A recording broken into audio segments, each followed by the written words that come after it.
The next guest is Dr. Shelby Kretz. She is a creator of Little Justice Leaders, an organization that provides social justice education resources for educators and families. Shelby earned her Ph.D. in education from UCLA, and her research explores social justice education at the elementary school level. Over the past decade, Shelby has worked with thousands of parents, teachers, and school leaders to bring social justice education to elementary age kids. Welcome to the podcast. Thank you so much, Dana. I'm excited to have this conversation. Well, tell me about a time when you were in the trenches and managed to call out. Absolutely. So, one of many times being a lifelong educator that I was in the trenches sort of recently was when I was teaching at UCLA. I was teaching undergrads. I was also getting my PhD at that time. And that was around the time when I started Little Justice Leaders. So at night, I was running home and trying to put together subscription boxes that we were doing at the time and send those out to educators while I was teaching during the day. And of course, trying to find time to write my dissertation somewhere in between all that and going to my own classes. So showing up for my students was really difficult at that time. Being present for the folks at Little Justice Leaders, the educators we were working with, was obviously a challenge. And so at points it felt really crushing, like I couldn't get out of it. But of course, as all seasons do, seasons pass, and it was really just a matter of trying to stay grounded in what I was trying to do and stay connected to the folks I was working with and asking for help when I needed it. And eventually, we moved through that time period, and so now I'm kind of on the other side of it. Yeah. There's always those time periods where it is difficult for a time, but as you said, you worked through it. Mhm. You managed to juggle the three things. So Yeah. talk to me a little bit about when you started with Little Justice Leaders and what it is. Yeah, absolutely. So Little Justice Leaders is an organization that supports educators, schools, and families who want to talk to young people, so elementary age students, about social justice. So we help break it down in ways that make sense, in ways that are going to be developmentally appropriate for preschool through sixth grade age kind of students. And we talk about topics like racism and anti-racism, LGBTQ plus identities, immigration, climate change and environmental sustainability, religious diversity, and really everything in between. So anything that might fall under the realm of social justice. And I really started it because I was hearing from a lot of families and educators that they just didn't know how to address these issues as they were coming up, whether that was coming up on social media or in traditional media, or kids were hearing about it at school, and just not knowing how to navigate those conversations. It can be very tricky with our younger students, to know like what is the right amount of information to share. How do we kind of guide these conversations without, of course, telling young people what to think or over complicating it, but to invite them into the conversation about what does justice look like. And how do these lessons get provided in a way that's developmentally appropriate for grade levels? A fifth or sixth grader can understand a lot more about social justice than a kindergartner or first grader.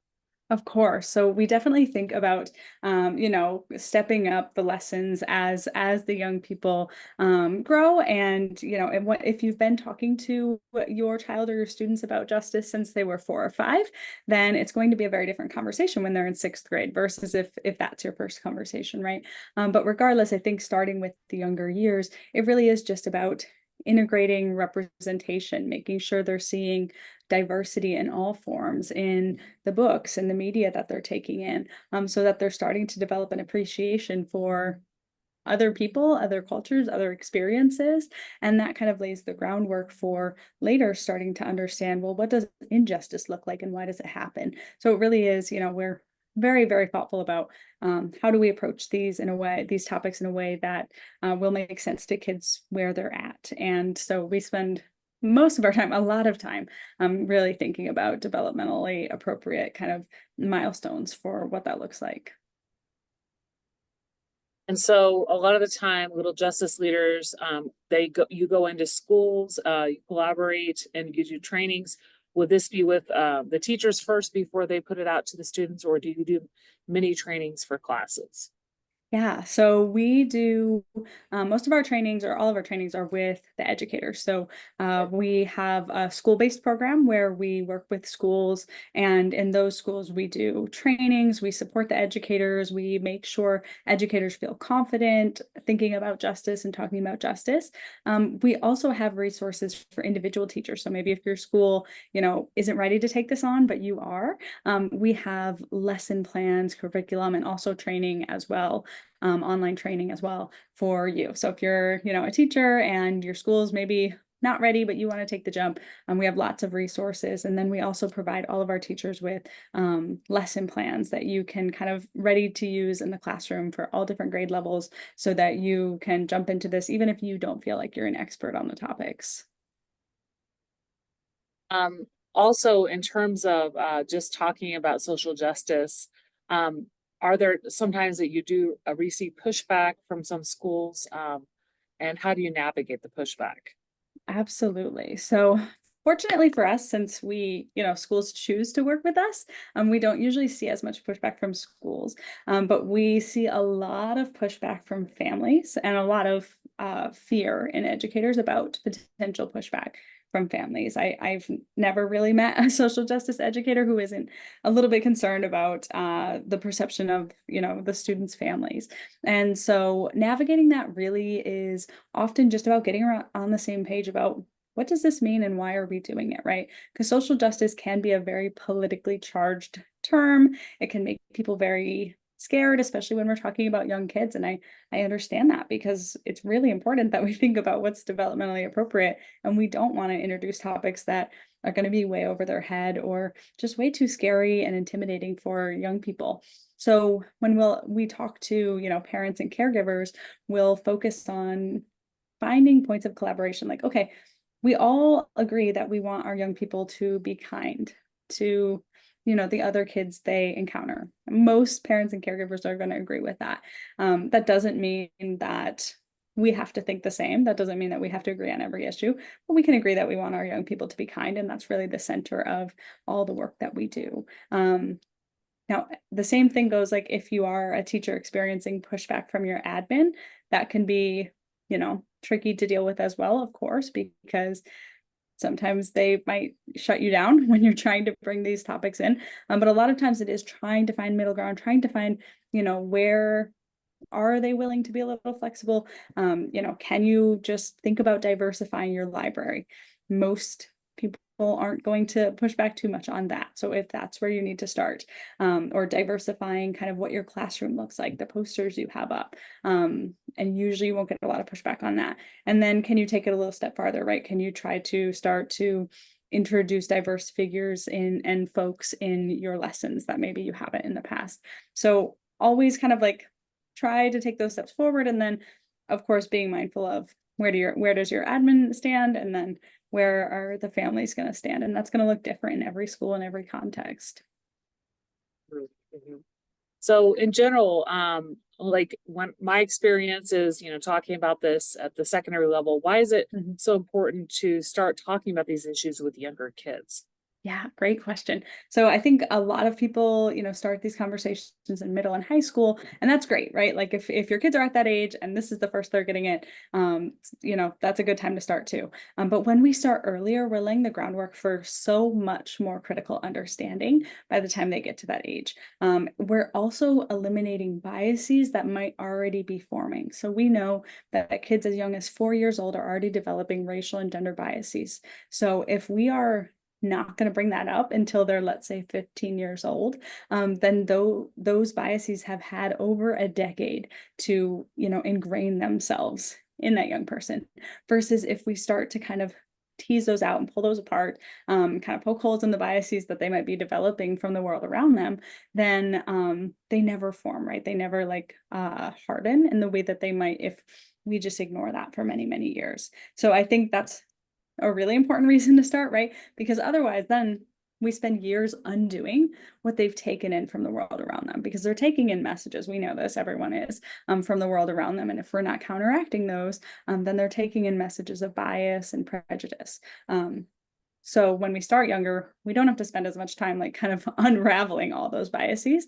But we also, again, like set them up for so much more critical thinking, so much deeper thought and kind of analysis of the world around them. By the time they get to 15, if they've been kind of slowly over time learning about issues of justice all this time, that's going to give them a much sharper eye for understanding like, how does this world really work? What's my role in it? And how can I be a force for good in the world? Yeah, in that way, they're able to support in their community more when they get to the middle school and high school level, and maybe form clubs at the school, or support students who are coming from different backgrounds and gender identities, etc. So Exactly. definitely something to think about. So Mhm. little justice leaders, you said you go into schools and train teachers, but do you also have some free content that listeners are able to access in case they want to maybe just get a feel for what Little Justice Leaders has? Absolutely. We put out so much free content. Our primary goal is just for teachers, educators, families, and caregivers to start doing this work. So we want to make that as easy as possible, whether or not, your school is going to sign up for our programs, whether or not you're ready to sign up for our digital membership. So check out our Instagram. Our Instagram is at Little Justice Leaders, and you'll find we post kind of all of our free resources there. So if you're on Instagram, that's probably the best place to be, but we're also on pretty much every other social media. So YouTube, Pinterest, TikTok, Facebook. So you can find our resources there as well, always at Little Justice Leaders. And you can also check out littlejusticeleaders.com. If you get onto our mailing list, which you can find through any of those sources, then you'll get emails with, again, a lot more free resources just to continue doing this work on an ongoing basis. Then you also said you have memberships available then for individuals or schools. And how long is that membership or program? How long does that usually last? Yeah, so our membership is open to any educators or caregivers. It's actually on a wait list right now, but when it opens, it's open to any, and then you just join monthly. So you could, sign up for a month, see if it works for you, see if you like it. We have resources, we have a community space where you can connect with other educators and caregivers, and then we have trainings as well. So you'll have access to virtual trainings, so you can kind of deepen your knowledge of social justice education. And like I said, it's on a wait list right now. Hopefully we'll be opening again soon. And that's $19 a month. So if anyone's interested in joining, you can find that through our website. And then in terms of when Little Justice Leaders goes into schools and works with them, do you often look at some of the demographics, have a conversation with the administrative team, and find out kind of what area to focus on in terms of supporting the student population? Definitely. So we look at, the specific context of the school, I think is really important, right? Are we working with a school in, a small town or a major urban center? What's the context of the state that they're in and the political climate? We think about the size of the school, the demographics, of course, that they're serving. Is it a private school, public school, charter? And so we'll kind of look at all those things and really think with the school leaders about, what makes the most sense. So our schools program, we still, have maybe one spot open for this year, but also, happy to talk to schools who want to get in the pipeline for next year. And that's kind of more of a hands-on where I'm working with the school. We're doing training. We have a full kind of curriculum or set of lesson plans that teachers can access. And we have kind of a supportive community for the teachers in those schools as well. So it's more of a comprehensive program where we're working really closely with and looking at, like you said, the specific context of the school. There are certain areas of the country where you tend to focus a lot of your work on, or is it kind of spread out throughout? It's very spread out.